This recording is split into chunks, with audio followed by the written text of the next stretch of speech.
Yeah, let's go ahead and start.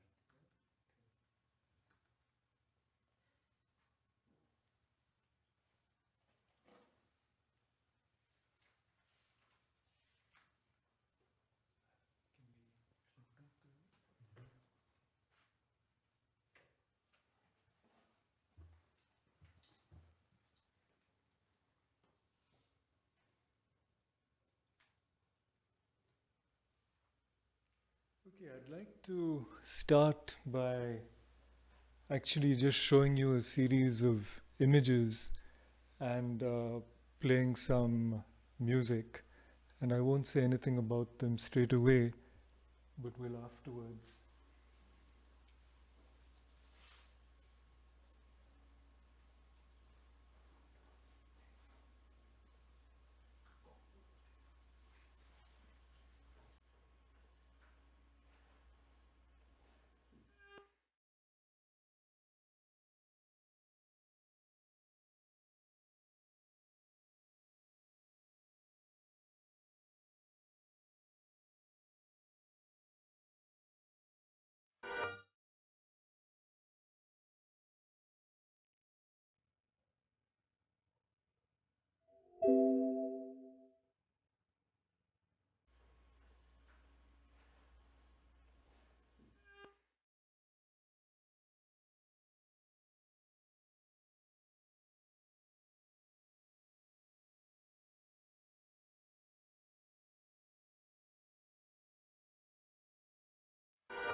Okay, so uh, you had something of a multi-sensory experience just now because you were looking at paintings by Degas, and these were paintings, as you saw, all from a series of paintings that he did based on ballet. And so you see one kind of art form which involves movement and music, dance, being captured visually through paintings which are, of course, static. And at the same time, you were listening to music. And the music was from a series of pieces collectively titled Pictures at an Exhibition by a Russian composer, Modest Musorgsky. To add to the complexity of this, he composed this music not about an actual series of paintings, but paintings that he imagined. In fact, he visualized this series of paintings and he composed this suite of music about these supposed paintings and actually titled the pieces according to what he imagined the paintings were. In fact, the interesting thing is subsequently there are artists who've tried to recreate the paintings based on the music. So it's a sort of series of different art forms interacting together, But here, of course, the music based on imaginary paintings and the paintings based on dance. Now, I'd like to call these crossovers between different art forms. And today, what I'd like to present is really one kind of crossover, a different one from this. And it's the crossover between art and literature, especially between art and poetry. So for much of this presentation, I'm going to be showing you some paintings and reading you poems which either describe these paintings or in some way are inspired by them in a variety of different ways. And so let me start with what this can look like.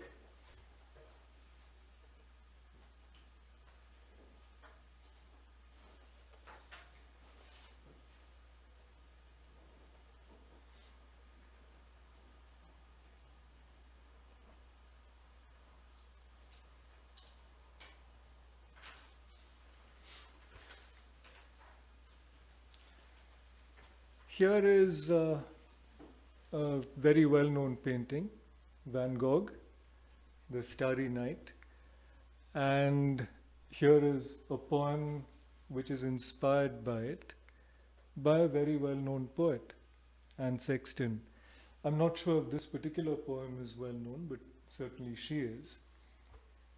And you have the painting in the background, and you have a poem that overlays it.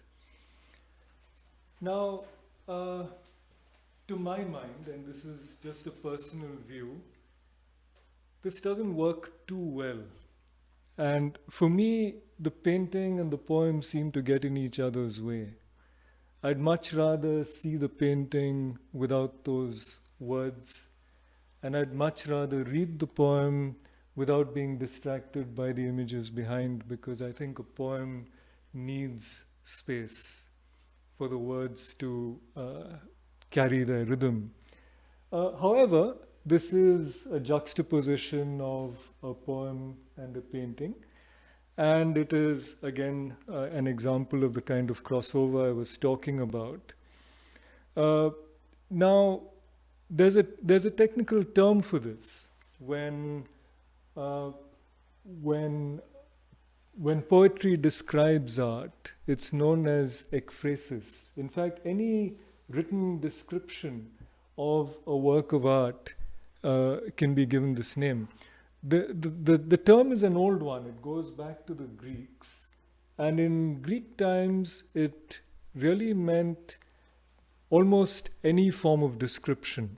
A description of a person, of a landscape, of an emotion, anything where words were used to evoke an image was known as ekphrasis.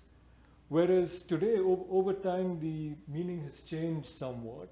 And today, it's usually used to refer to a description of any form of visual art, literature which describes visual art. So most of the examples that I'll be sharing with you today are of that kind. Now, one question which arises, of course, is can there be any such thing as pure description? How can words completely or objectively describe a work of art? After all, they're different media. What is the point of connection? How is there any authentic way in which words can give you the experience of art? Surely there are two different kinds of experiences. Now this brings me to the title of my presentation, which is Sight and Song. And Sight and Song, I have to admit, is a title I've stolen, or let me say borrowed, from, it's the title of a book which came out in the 19th century.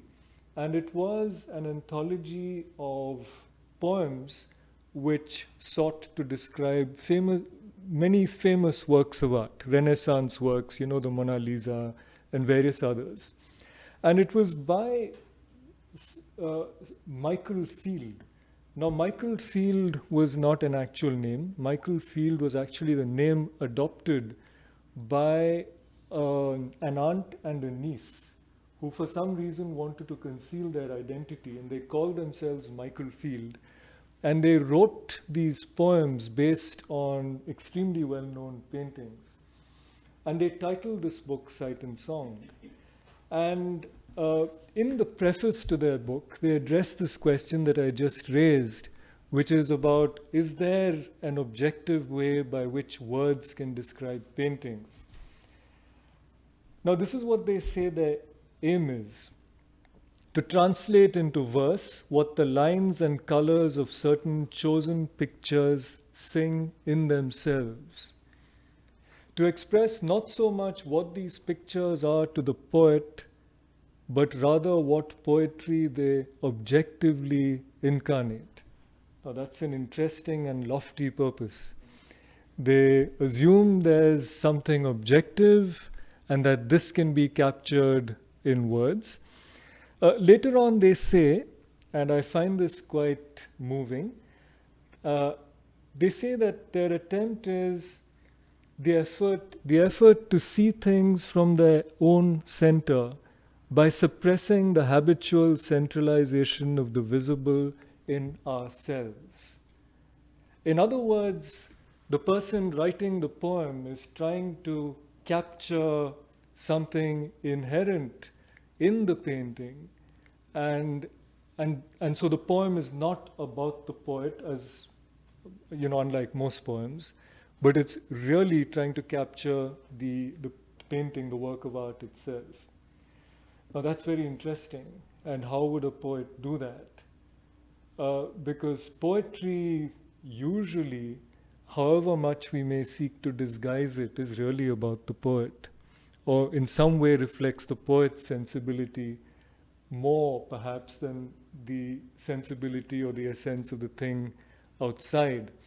In fact, later on in the preface, Michael Field, these good ladies, admit to the impossibility of this task, because they say, even when such effort has been made honestly and with persistence, even then, the inevitable force of individuality must still have play, and a temperament mold the purified impression. In other words, you can't keep yourself out of it, right? And I think that's an honest admission, but I'm also, as I said, moved by what they were attempting to do, which was in some way to limit the impact of the poet's personality on the work of art that it was describing. Okay, enough of abstraction, and let me get into some examples. I'd like to begin with 3 poems which are all inspired by the same painting, because as you'll see, they're inspired, or the forms they take are somewhat different from each other. Can I ask a question? Yes. Were the paintings or the painters their contemporaries? Or did they know about them or their lives? Or was it just what they were looking at as just a painting? They were looking at paintings. It's quite possible that the poets knew something about the lives of the painters, because all the examples are from well-known painters.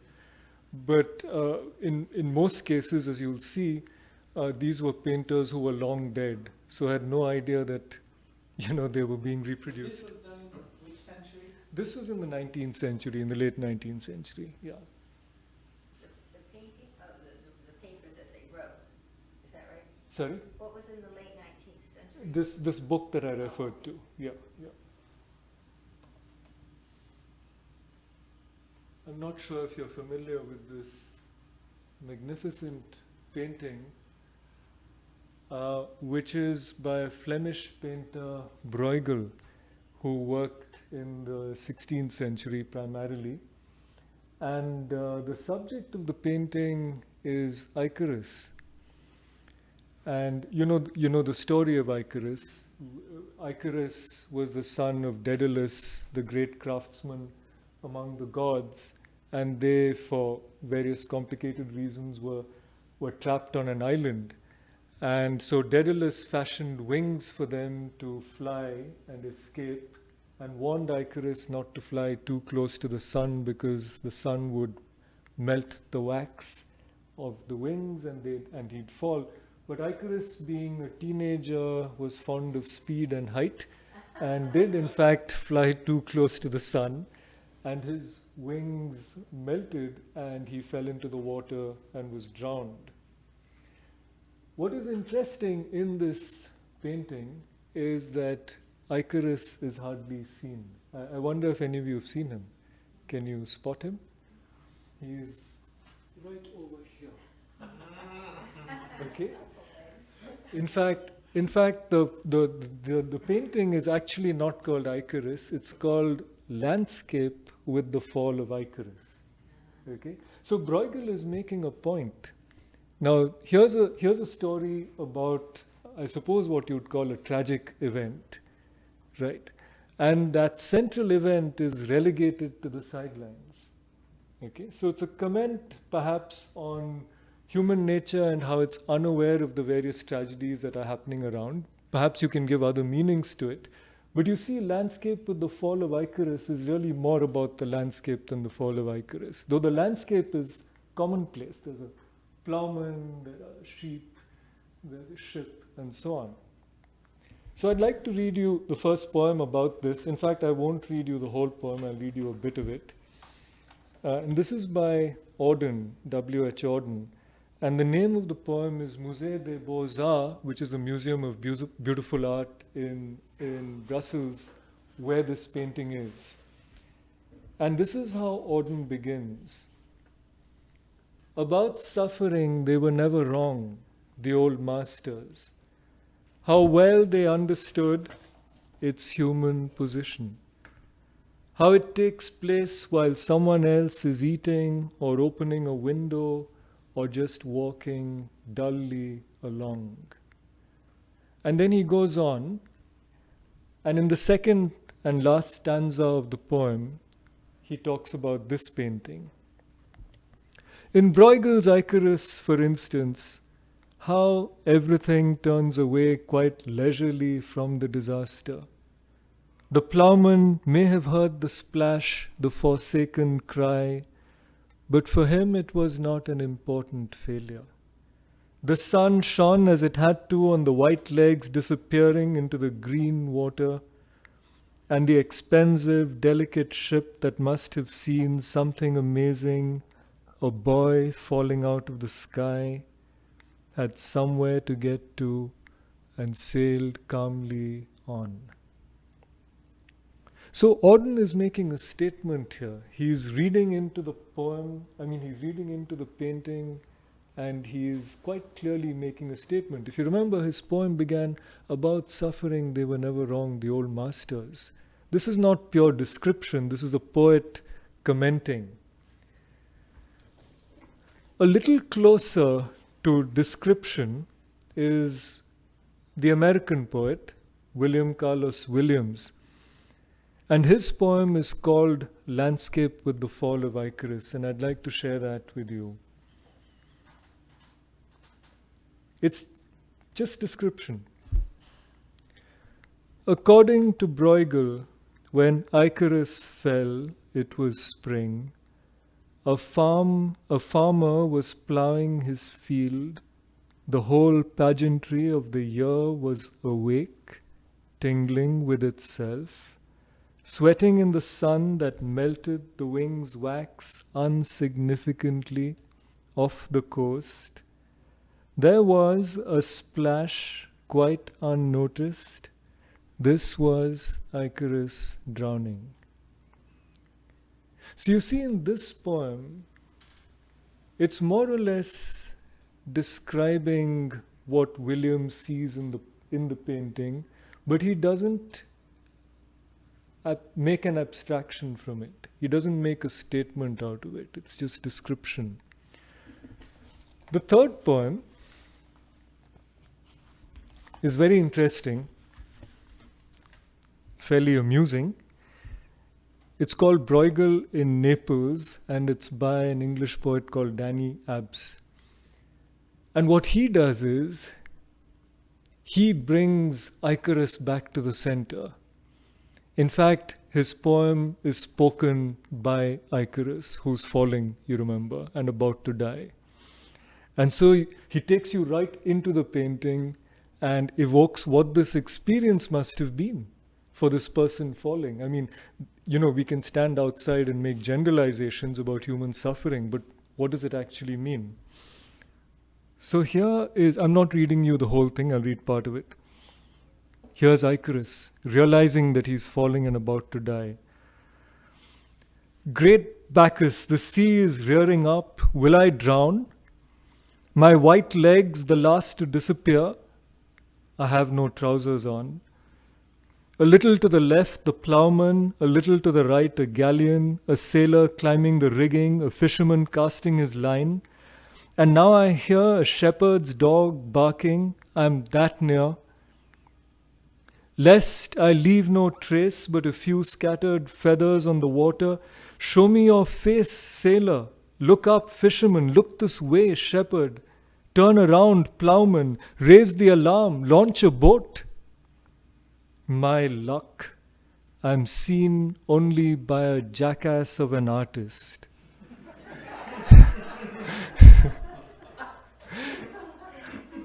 Interested in composition, in the green tinge of the sea, in the aesthetics of disaster, not in me. I drown bubble by bubble, help, save me, while he stands ruthlessly before the canvas, busy, intent on becoming an old master. Okay? Which is, of course, a play on Auden's poem. They were about suffering, they were never wrong, the old masters. Now, this is an amusing poem, but I think it's also making a serious point. And it's raising questions about, among other things, what the artist's responsibility is. The artist, or in today's times, perhaps the photographer, including the photojournalist, do they bear any responsibility towards what they see? Or are they meant to remain objective and detached watchers and commentators on the scene? These are hard and interesting questions which must resonate with artists, but let me not say more about them. Can you give us the dates for the painting and the poets? This Bruegel was 16th century, and these poets are all 20th century poets. Yeah. This is again Bruegel. And this is, of course, the parable from the Bible of the blind leading the blind. And I'm going to read you, again, it's William Carlos Williams, who, if you remember, gave a very straight, simple description, apparently simple description of the last poem. And this one is called The Parable of the Blind. But here Williams tells you at the very beginning what he thinks about the poem, about the painting. The Parable of the Blind. This horrible but superb painting, the parable of the blind without a red in the composition, shows a group of beggars leading each other diagonally downward across the canvas, from one side to stumble finally into a bog, where the picture and the composition ends, back of which no seeing man is represented, the unshaven features of the destitute with their few pitiful possessions, a basin to wash in, a peasant cottage is seen and a church spire. The faces are raised as toward the light. There is no detail extraneous to the composition. One follows the others, stick in hand, triumphant to disaster. And that's the poem. Now, this is a difficult poem to read because Williams, characteristically, gives you no punctuation. There's a full stop at the start sorry, there's a capital letter at the start and a full stop at the end. And so the images just sort of flow into each other, which is perhaps appropriate because when you're looking at a painting, that's how you perhaps see the parts of the painting. Your eye flows, moves from one to the other. And that's my experience of reading this poem as well. I'm not quite sure where to pause. But anyway, let me give you one last Williams poem.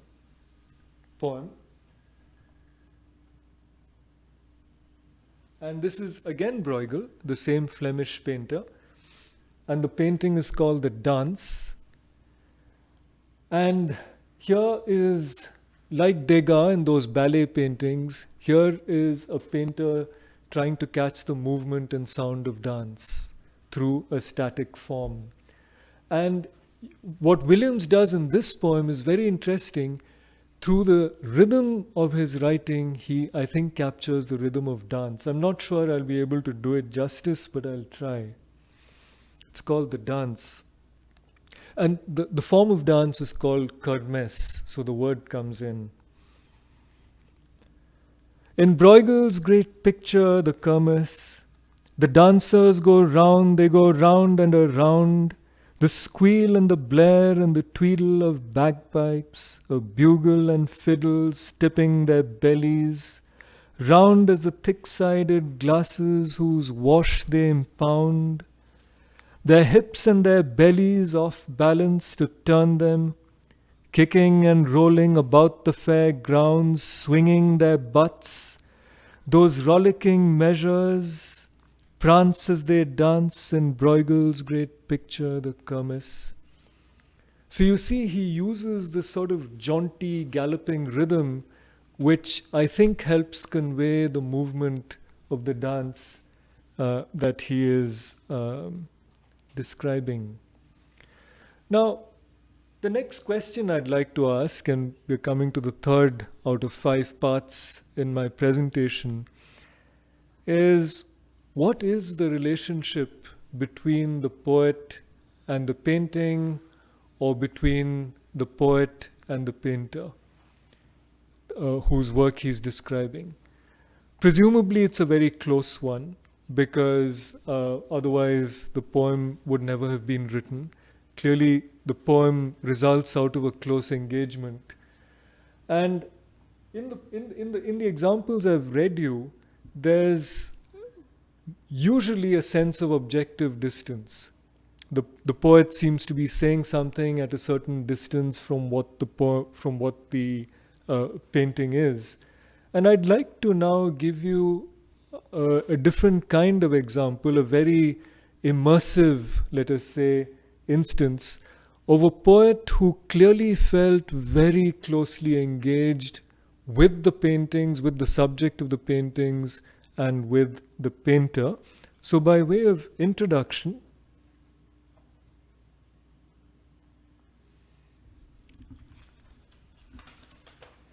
this is a painting called The Blue Falls by a German expressionist painter called Franz Marc, who died in 1916 during the First World War.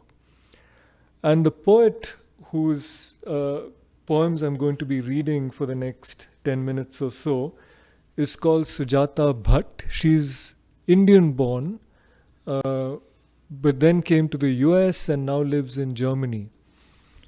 And this is her painting, Franz Marc's Blue Falls. And if you listen to her poem, you'll see how this differs from the ones I've read earlier. I want to meet Franz Marc's Blue Falls. I see them in a secluded field in a place like Kentucky or Dublin. They make the morning glories miserable as they run through the blue grass of Kentucky. They make the morning glories miserable as they run through the endless, wet, June, blue-gold light of Dublin.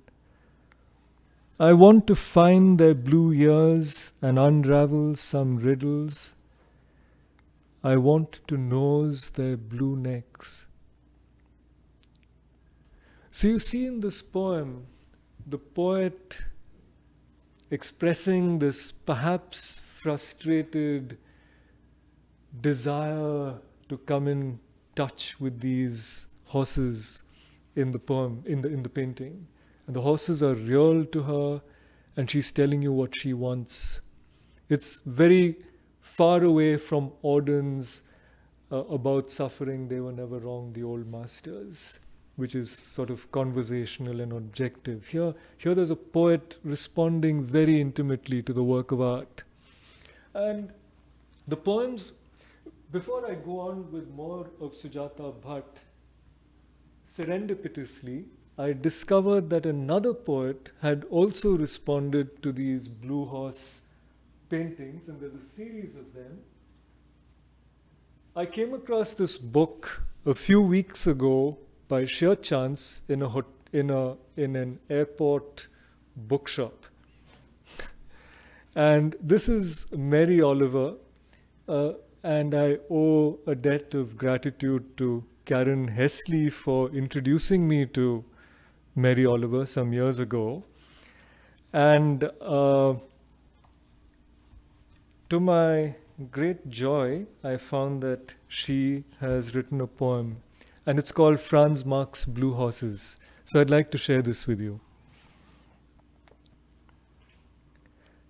I step into the painting of the 4 blue horses.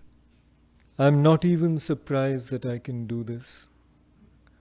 One of the horses walks toward me. His blue nose noses me lightly. I put my arm over his blue mane, not holding on, just commingling. He allows me my pleasure.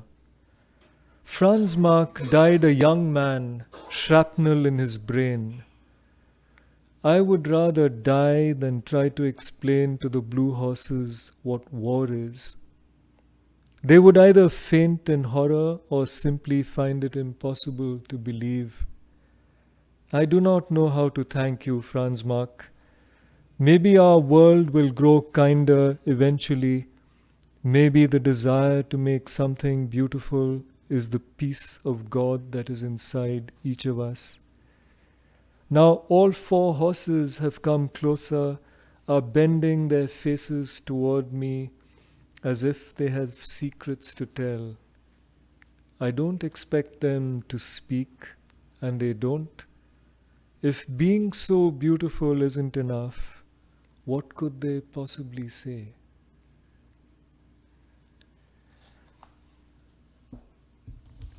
So Bhatt has this urge to get into the painting. Mary Oliver is in the painting in her poem. But I have a question. yes, sure. Auden wrote in what year? When was Auden around? Sorry? When was Auden around? Auden? Yeah, did he write that poem? Auden's poem would have been written perhaps a little before the Second World War. And what was Yeah. Mary Oliver's contemporary? Yes, Mary Oliver's poem this is from one of her most recent books, so it would be about maybe 2012, And the 2013. Indian woman that lives in Germany is also contemporary. She's also I contemporary. had a question for you. Yes, sure. This may be a little off topic, but Yeah. it seems to me that literature, Yes. especially poems, Yeah. as time has gone on, before the poet was distant, observing the world, Right. and the contemporary, after the 60s maybe, Right.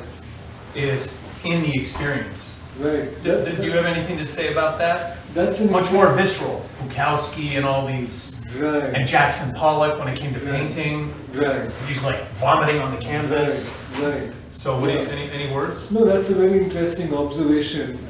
And my response is I simply don't know enough to be able to either confirm or contradict what you're saying. It's possible. Okay. It's quite possible. And certainly from the examples here, I think Auden was writing at a time where irony was the dominant mode. It was difficult between the wars to write poetry where your emotions were nakedly exposed, maybe, because, the First World War was a recent horrific memory, and the Second World War was about to happen, and people could see it was going to happen. And so there's this sort of detached, ironic stance that a lot of writers took at that time. And maybe now there's a move back to something more visceral, as you put it. But as I said, I just don't know enough about it. I can't really confirm what you're saying. Yeah. Okay, so now Sujata Bhatt wrote an entire book in which she engages with one particular painter. And this is Paula Modazone Becker, who painted about the same time as Franz Marc in the late 19th and early 20th centuries. And she died young. She died in her early 30s. And there's a book by Bhatt called A Color for Solitude, in which half of the poems are descriptions of paintings by Becker, and the other half is sort of biographical poems about Becker and her friendship with the poet Rilke, the German poet Rilke. They were great friends. And I'm going to be reading you a few of the poems, a few which are based on Paula Modazone's paintings. Many of the paintings are self-portraits. And this first painting describes the experience of obsessively looking at this painting in a museum where the painting is displayed. And it's called Was It the Blue Irises? And you see the connection being established between poet and painter. The way I returned again and again to your self-portrait with blue irises made the guards uneasy. The way I turned away from your self-portrait with blue irises made the guards uneasy. Was it the blue irises floating around your face? Was it your brown eyes illuminated by something in the blue irises? How could you know, how could you feel all this that I know and feel about blue iris? Then she goes on a little later. The look that passed between us must have lasted a long time because I could smell the light from the irises falling across your face. The look that passed between us was full of understanding, so I could imagine living with you and arguing with you about whether to put garlic in the soup. I stared at the blue irises, but in my throat there was the pungent, fresh bitterness of watercress. When I finally left you, I noticed 3 guards following me. By the time I got home, I was furious at them for witnessing all this. So you see how the poem establishes this sense of communion with the figure in the painting. And the figure in the painting is, of course, not exactly the painter. It's the painter's depiction of herself. Here's another one. It's called Self-Portrait with Blossoming Trees. And here she's speaking. It's not the poet speaking, it's the subject of the painting speaking. And if I paint myself serene, will I become serene, at one with these blossoming trees? And if I sign my name as Paula Modazone in large capital letters, will I feel more like Otto's wife? Otto was her husband, who was also a painter. It is the light that melts into me. The trees behind me throw their fragrance over my hair, and the way I stand, it looks as if the flowers are growing out of my head, yellowish white petals, sparkling and moist. How they form a thick white halo, my face takes on their joy, their bliss. I can smile only because it is spring, because the blueness of this sky opens my soul. Right? So it's an intense act of what I'd call imaginative identification, where she feels what the subject of the painting is probably feeling. One last self-portrait poem, and it's a very short one that I'll read. It's called Self-Portrait with a Sprig of Camellia Leaves. I am Egyptian now, darker than the sun can ever make me. Burnt umber, burnt sienna, under a pale blue sky. And I hold this sprig of glossy leaves, evergreen, glabrous. I hold this sprig for death. Look, I will say to death, take these leaves and smell them. Smell them.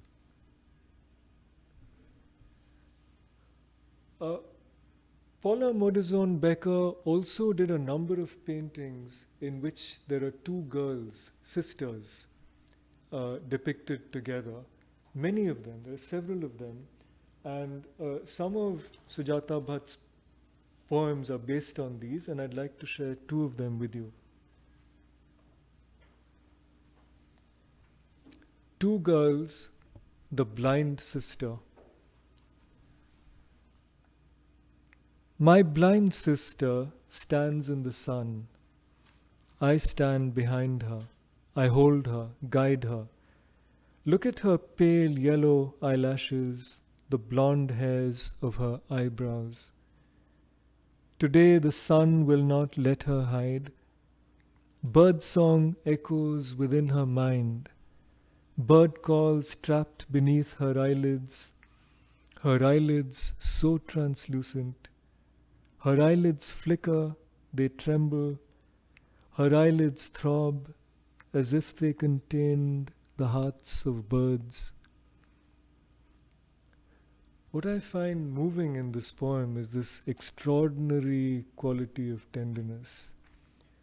And I'm not sure where the tenderness lies. Is it in the relationship? Is it in the poet's mind? And that's part of the joy of this kind of work, where the central experience of the work is situated in different places. It's in the words, it's in the image, in the painting, and so on. One last poem.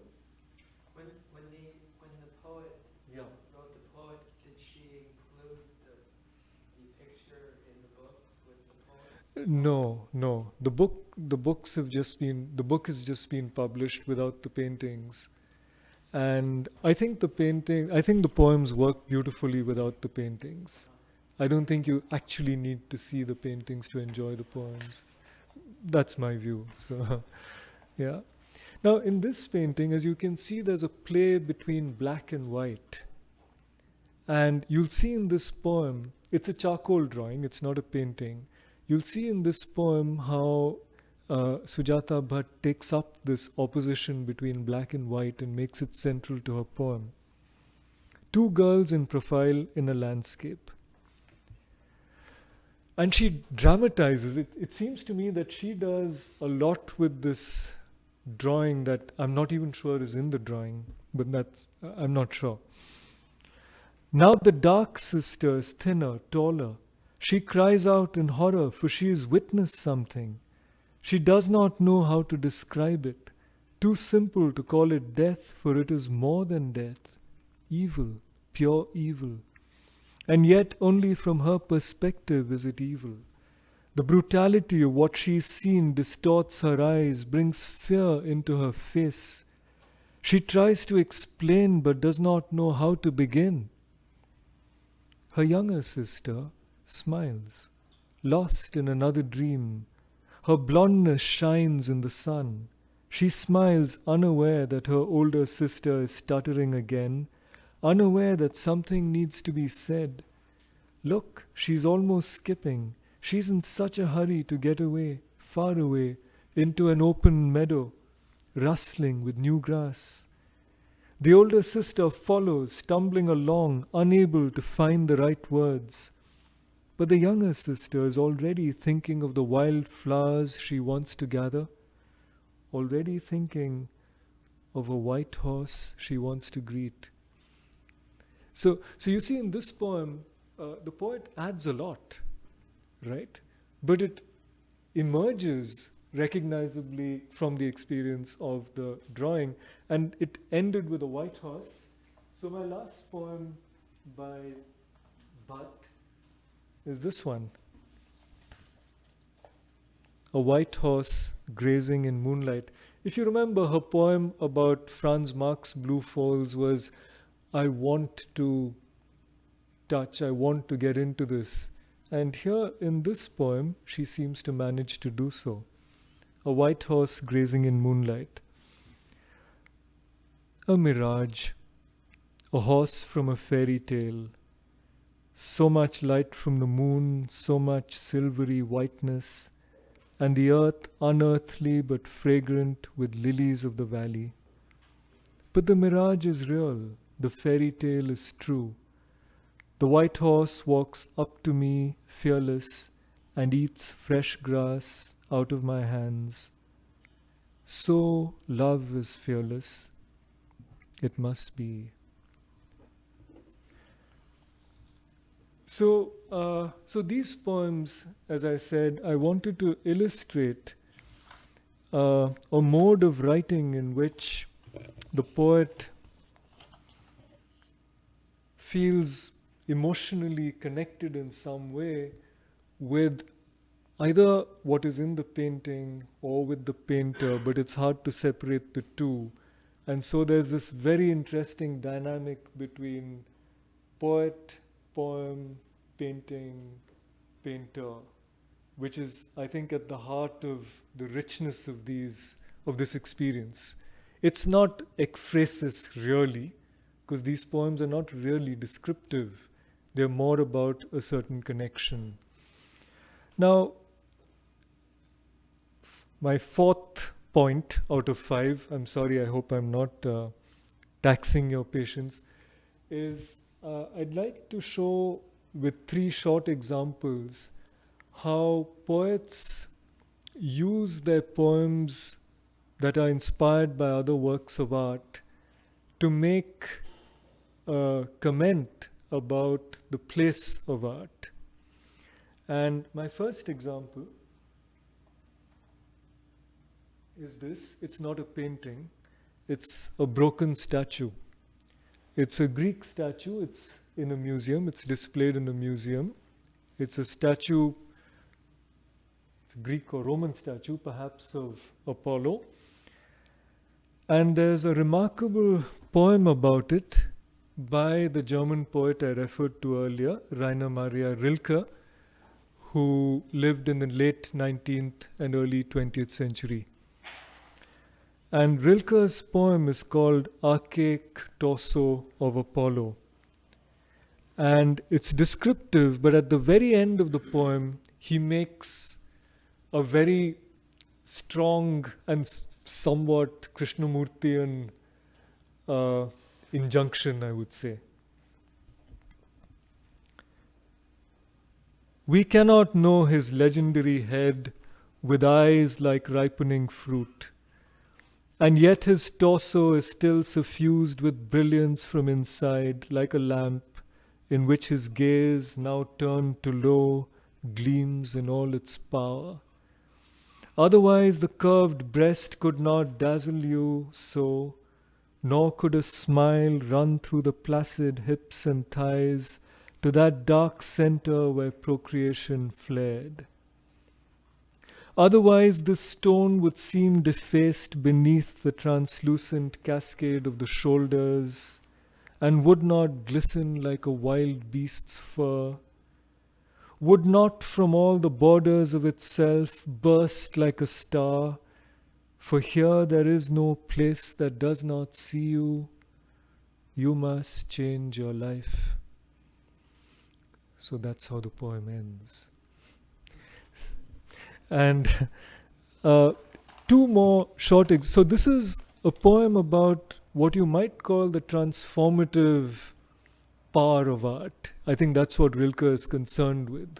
Art can change your life. You see something like this and your life cannot remain the same old mundane thing it's always been.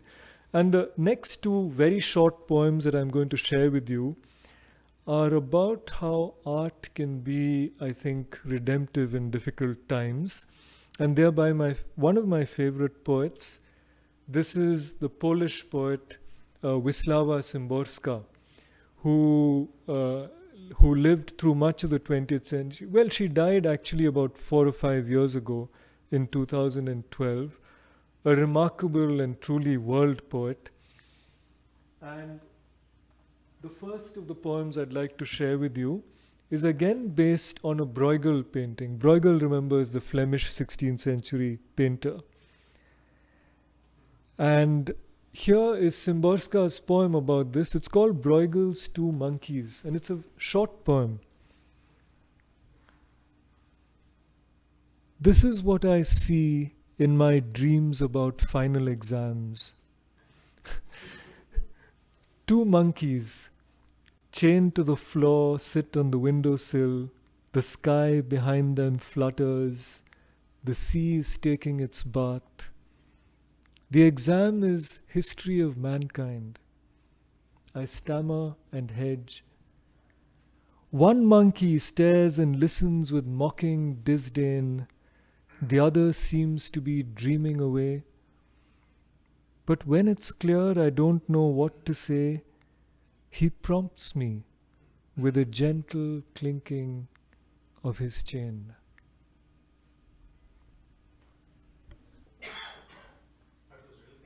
No, this was Szymborska, the Polish Szymborska. Yeah. Now, this is a beautiful poem. Some background. This is a poem which was written in the 1950s. It's one of Szymborska's early poems. And you have to remember that Poland had been through the torrid experience of both Nazi occupation and then subsequent Soviet occupation and so on. And so this preoccupation with being in chains and suffering is not surprising. And yet there's this redemptive thing that happens at the end of the poem where this monkey in chains, he prompts me with a gentle clinking of his chain. There's a poem about the history of mankind. People have been in chains and yet something is possible. Yes, please. Can you give us some background on the painting itself? How did this come about for the painter? How did he get the subject? How did he get the subject? 16th century. I wish I knew. I'm so sorry. I'm sorry. I don't know. I'm not I just don't know enough about art history. But that would be worth looking up. There must be some interesting story to it. But you have to remember that Bruegel lived, well, even before Shakespeare. And so we don't know a great deal about Bruegel's life, or we might not know that much about individual paintings. Yeah. And the motive to paint was different sometimes, because sometimes they were like under patronage. Yes, quite right. So that Yes. makes them entirely different. That's right. But Bruegel, I think, worked independently through his life. Yes. Sorry, you were asking. Well, I think it's interesting that Yes. in a way there's the whole world before this monkey, you know, Yes. and all the Yes. possibilities, and then Yes. he's in this little Yes. square. Yes. His chain is so short that if he leaps, it will just be dangling over the edge of the wall. Yes. Um, Yes. And so you can respond with cynicism as one monkey does. It mocks. But the other monkey, which is in chains, is trying to help the poet through that exam, which is moving. Anyway, and the last of these, and this is another famous painting by the Dutch painter Vermeer, who painted mostly in the 17th century. And here's another poem by Szymborska, and it's even shorter than the previous one. And this is one of her late poems. This must have been written in perhaps about 2005, 2006, something like that. And it's again a comment on maybe the bleakness that one might feel when one looks at, some of the harsher realities around, and yet how art might redeem that. Vermeer is the name of the poem, and of course of the painter. And this is what Szymborska says. So long as that woman from the museum, in painted quiet and concentration, keeps pouring milk day after day from the pitcher to the bowl, the world hasn't earned the world's end.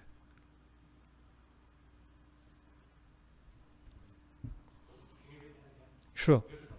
Yeah. Okay. Yeah, it's hard because it's one sentence.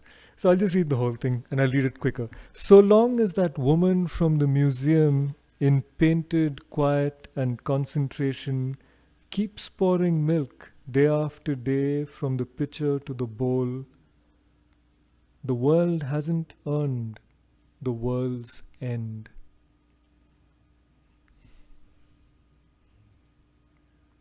I think it's best to just leave that poem in its silence and not say too much about it. I just know it's beautiful.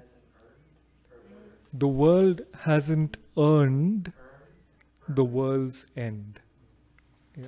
Okay. Of course, this is in translation, so she wrote in Polish. And I come now to the last part, you'll be happy to know, of my presentation, which is how and why do poems of this kind get written? And I suppose the simple answer to that is, yeah, I guess it's a combination of what you might call the white heat of inspiration on the one hand and a hard slog on the other hand. I suppose that's how a lot of poetry gets written. And I'd like to illustrate both these, both what you might call the white heat of inspiration in which you just write, and the hard slog in which you decide to write. And I'm going to try and illustrate these by drawing on some of my own work. Please excuse me for the immodesty of this. It's just that I don't feel I can speak authentically about the genesis of poems except about what I've written. And my first example, I need to show you some images. So let me just shut this.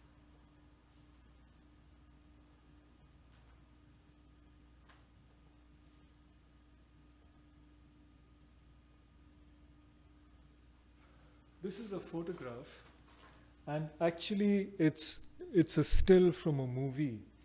And the movie I'm referring to is a film called Gandhi's Children, which is in fact an epic documentary movie about a home near the city of Delhi for street children.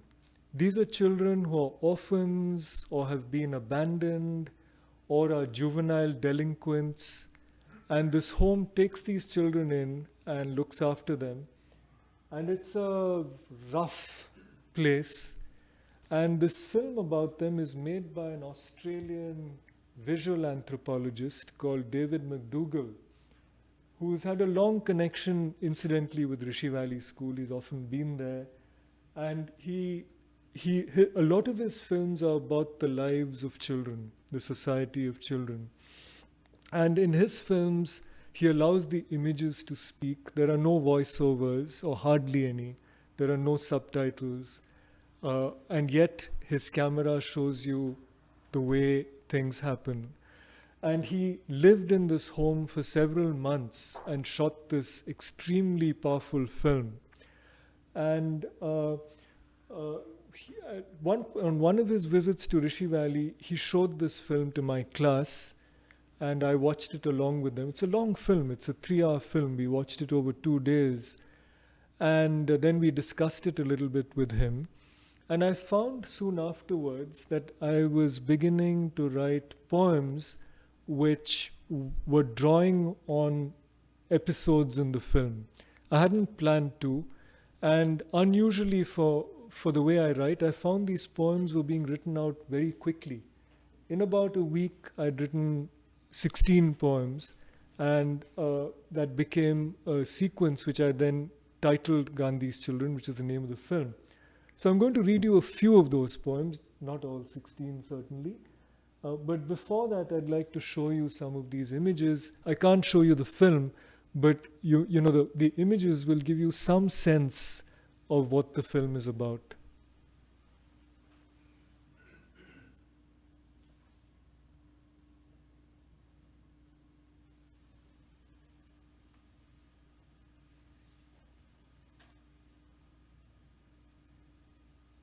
It's the building in the background.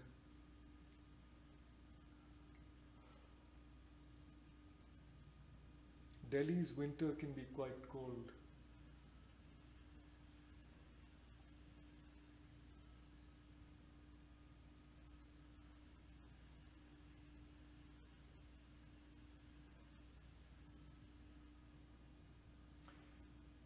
You would expect a lot of misery in the lives of these children, and there is.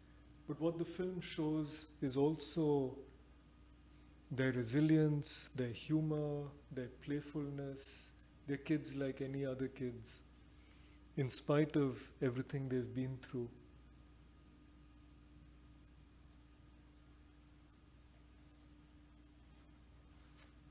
I'll let the images play and I'll read you a few of these poems. I'll just read the number of the poem and read the poem. As an instance of poems which, as I said, are ekphrastic, they just describe things. They sort of ride piggyback on the film. I'm not really saying anything in these poems. And they were written very quickly. 2. He coughs as he eats, as if it weren't worth it. Brought in from somewhere doing something, or from nowhere doing nothing. He's told to stand in line for food. Food does not interest him, does anything. He's told to wash his plate, and at the basin, his plate dangling, he stands. He looks at the taps left running, and hesitantly he closes one. 4.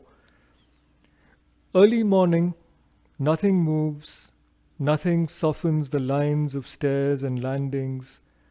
In a pale greenish light, no one here. A boy is crying somewhere out of sight. The scene is fixed. Crying boy, crying. 6. Why are they running like this? What's the emergency? All of them in the same direction as if they can't get there fast enough. And then they are in line more or less, jostling without a knife space between them. Food. Something is ladled onto each passing plate and something poured into each tin mug. They squat their plates on the ground and they eat vacantly.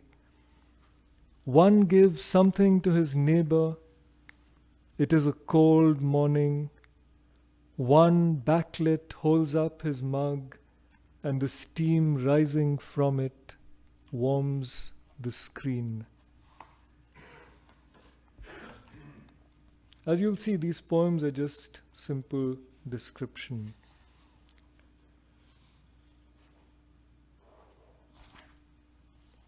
"13. Under blankets in the reception room, his eyes vacant, although he's just had food and half a bath. Is he dead? Do small children come in here to die? No. The doctor arrives, pronounces him alive, and diagnoses his sickness. Nothing to worry about. But later, being questioned at the table by the nice lady who fills her forms, his answers are worrisome. Though he mentions parents, a grandmother, a place, his story is odd fragments that don't add up. He doesn't seem to belong anywhere or to anyone. Poor lady, what'll she write? He defies categories so early in life, a prodigy. He tells his new acquaintances that he has done it all. He tells of the 14 rupee a bottle stuff that he has drunk. Try and cap that one. 15. He has a girlfriend. He is 10 or 12 and speaks of her coyly. She's at the other end of the metropolis. He's seen her a couple of times and they have talked. He'd like to be with her when they're big, but he is realistic. She'll marry someone else. They belong to different communities. Still, it would be really nice. He smiles. He has a girlfriend. And the last poem, and it's based on one of these images, so I'll just pause it there.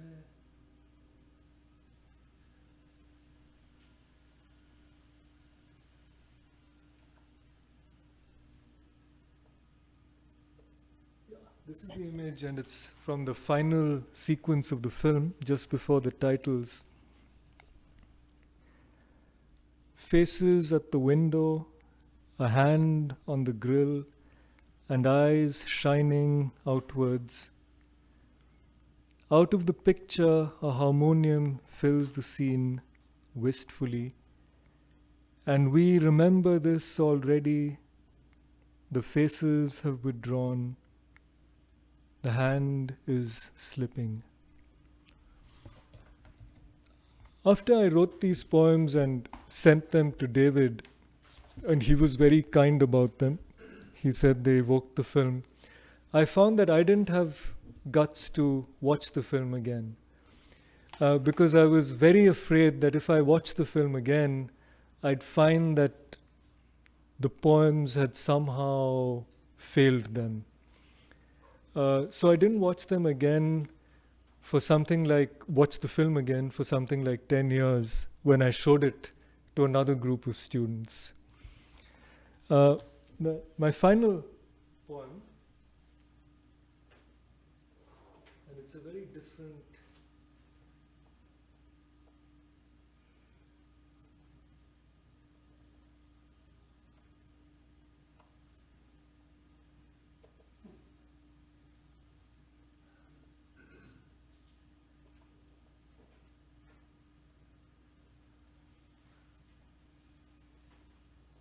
I prepared a version of this talk originally for an institute in Varanasi in northern India called the Alice Boner Institute, and they had invited me to give this talk.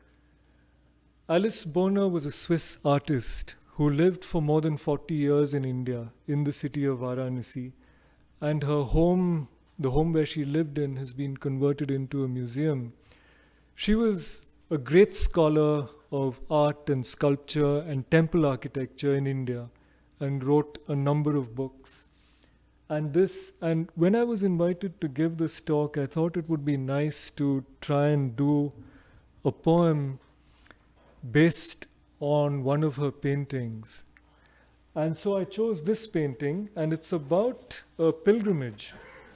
There's this annual thing called the Panchakroshi procession. Doesn't matter what that means. It's a procession which involves women mostly in this city. And it's an old tradition. It goes back hundreds, maybe thousands of years. And as I said, in this case, unlike with the poems based on the film, I had set out to do something. So I had this painting, I had a book with this painting in it, and I sat with it. And every morning I was working at this poem for the better part of a month. And it was a real struggle because I have to admit I wasn't particularly inspired by the painting. There wasn't something which made me desperate to write. It wasn't an inspired poem. It was more an act of will to to try and write this poem. And it's as you'll see, it's a very descriptive poem. It's again just sort of describing things in the poem.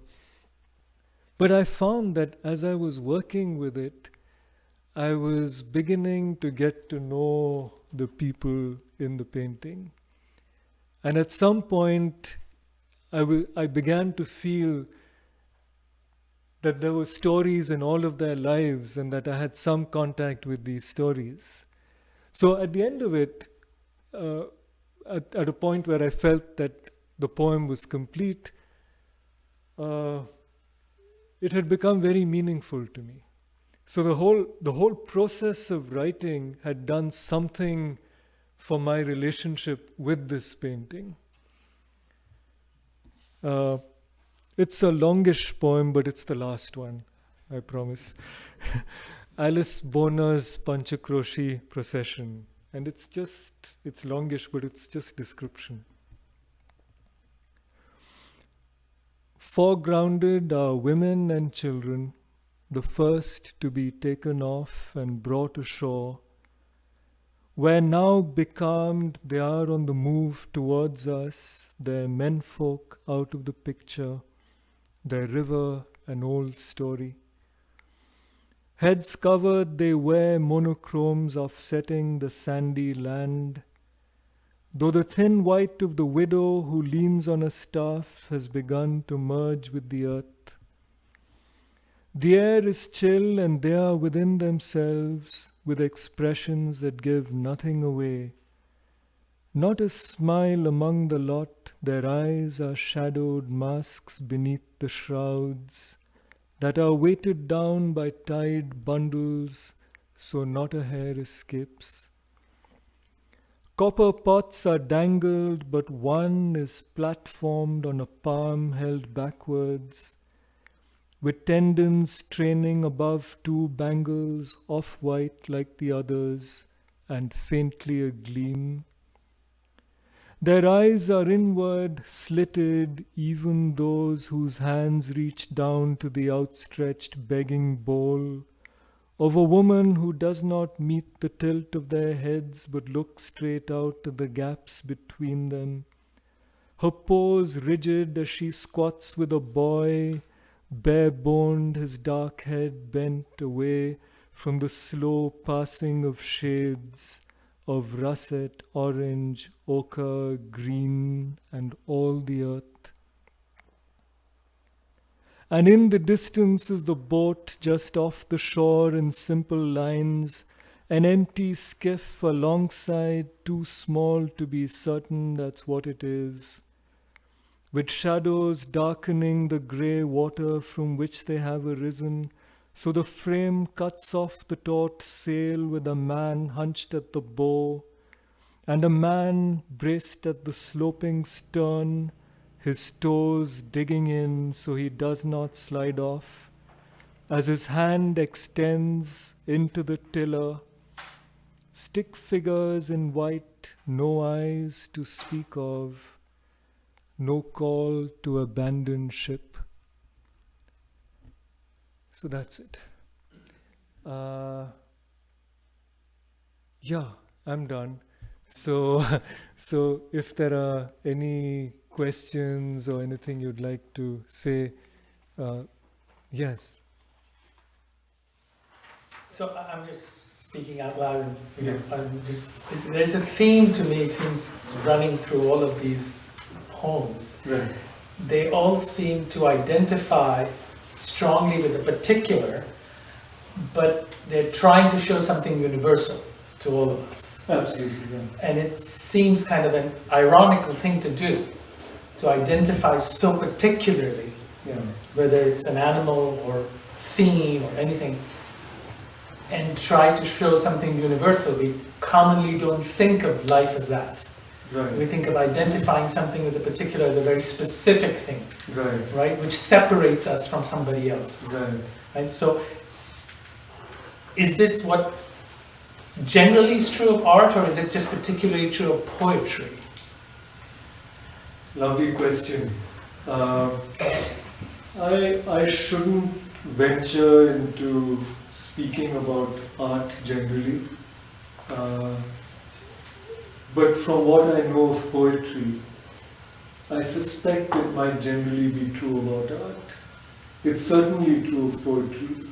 I think poetry, and perhaps especially, no, I shouldn't say that. I was going to say perhaps especially modern poetry, but I think perhaps all poetry usually begins with the particular, with the concrete, the tangible, and is usually saying something more general, which you might catch, you might not, and if you don't, it doesn't matter, because the authentic evoking of the particular is valuable in itself. I suspect that a lot of art does that. It's just that since I haven't studied the other forms of art, I'm not familiar with the tools with which they do so. Because quite often, to appreciate how the general is evoked by the particular, you need some knowledge of the grammar of a particular art form. You can appreciate a poem without knowing anything about the technicality of poetry. But if you know something about it, perhaps your experience is enriched. So I feel at a disadvantage with other works of art and with painting, though I love looking at these paintings. I realize when I go even to a museum and you see captions about these works, I realize how little I know. When Williams, I read out some of William Carlos Williams's poems, and one of his iconic poems is, and I'm sure many of you would know it, is this one called The Red Wheelbarrow, which goes like this. So much depends upon a red wheelbarrow, glazed with rain water beside the white chickens. That's the poem. He doesn't tell you what depends on it. And yet when you sort of meditate on the lines, and it's a linear poem, that those few words are split over 3-4 stanzas and 8 lines. You sense that the poem is of course about that red wheelbarrow and the chickens and so on, but it's about life too. So I think the general coming out with a particular, I suspect, is at the heart of all art. In The Fall of Icarus, the painting itself, I read things into it. Like, for one thing, those feet sticking out of the water, so that was humorous to me. And the other thing was that he's falling into water. If I were to see that, that would, to me, just the image without knowing the myth, which I suppose he dies, but in this, he's falling into water, so there is the possibility that he could have survived. It doesn't look as terrible as it could have. It looks almost as if he's diving into the water. Yeah. And then the other painting with Bruegel with the dancers in them. Yeah. You were talking about the rhythm of the poem, yes. And there's also a rhythm, of course, in the dance, where these white splotches at different intervals creates a rhythm. There's different elements that contribute to the rhythm, but I think that the white splotches in particular create a sense. Thank you. I think that's true, yes. Yeah. I hadn't thought of it, but I'm sure you're right. Yeah. And then, of course, you have the movement of the people going this way, and there's a cluster here, and it's a very lively, life-affirming piece. Yes. Yeah.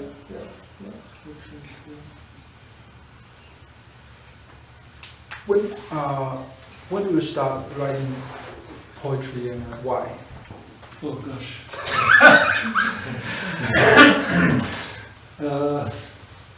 I think first when I was in high school, and I'm not sure why, because I remember when I was in high school, I was very skeptical about poetry. I used to ask my teacher, if somebody has something to say, why doesn't he say it in prose? Because after all, that's the language we use. And in a sense, though I've now been working quite seriously at poetry and published a few books, in a sense that remains my question. And it remains for me the test for any poem. a poem is authentic as a poem if at the end of it you feel it couldn't have been said in any other way. If it could have been said in prose, at least of comparable length, you might as well have written prose. Otherwise, it's just, it's just, I don't know, self-indulgence. But sorry, moving away from your question. So as I said, I started writing when I was still in school, in high school, but then didn't write. I didn't think I had it in me to be a poet. I started teaching in Rishi Valley in 91. And in 96, after 5 years, I moved to a very small rural school up in the Himalayas where we used to teach village children. And I went there partly because it was a day school, and I was curious about what would happen if I had a lot of free time on my hands, which I didn't in a boarding school. And it was there that I found myself beginning to write, and more seriously. And the poems were usually, I'm not a terribly imaginative person, the poems were usually just straightforward descriptions of things. And yet they gave me a sense, to connect them to the previous question, that through these descriptions I seemed at times to be touching something vaster. And so I continued writing. But why do I continue to write? It gives me,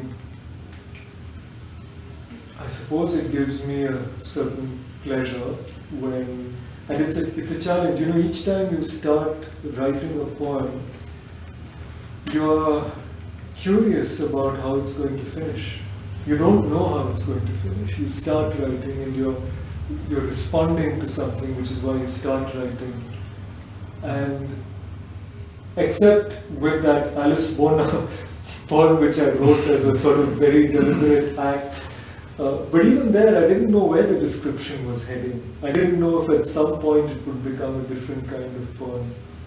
So I guess the effort to see where a poem you've started is going, that's quite exciting. And that's a strong motivating factor.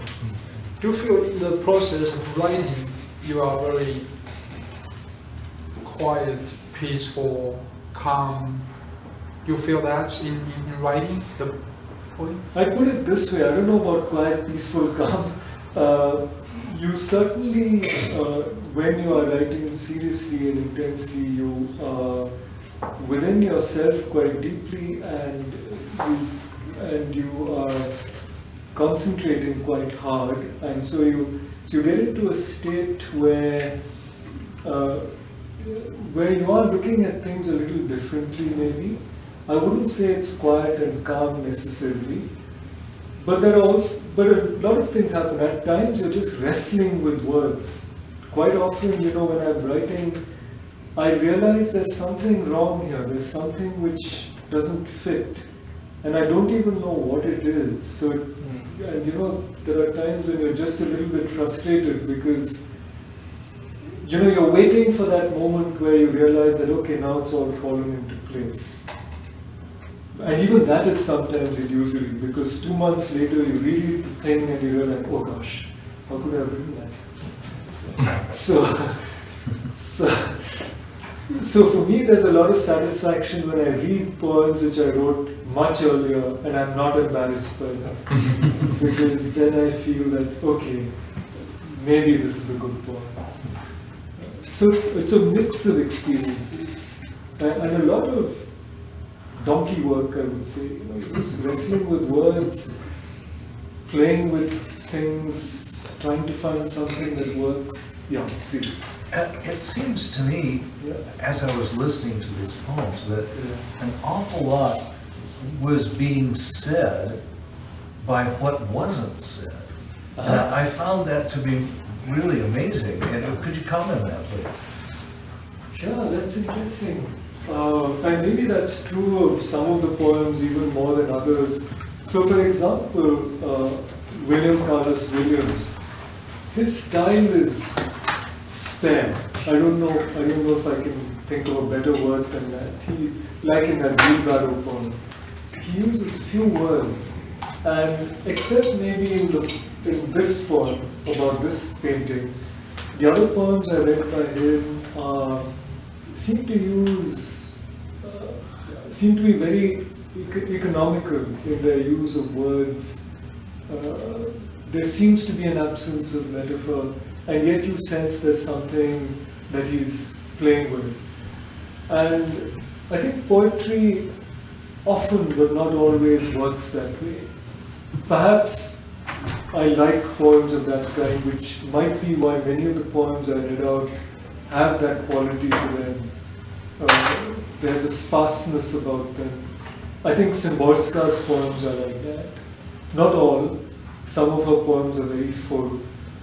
But the ones I shared here are like that.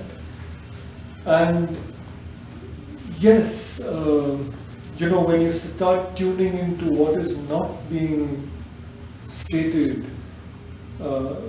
which is what you're pointing out, I think that adds to the richness of the experience. I really agree. That was quite marvelous. Yeah. Siddhartha, William Carlos Williams, I believe, was a doctor, Yes. and he wrote on the prescription pad. So So the Spartan, he talked about that. Oh, I see. And it was a narrow pad. Right. So it makes sense that you have much space. So He that wrote is- between patients. This is what I've read. I see. Good. That's very interesting. I didn't know that. Yeah. So his form was determined by The rigors of what he was dealing with. Fascinating. Fascinating. Yeah. Yeah. You want to go?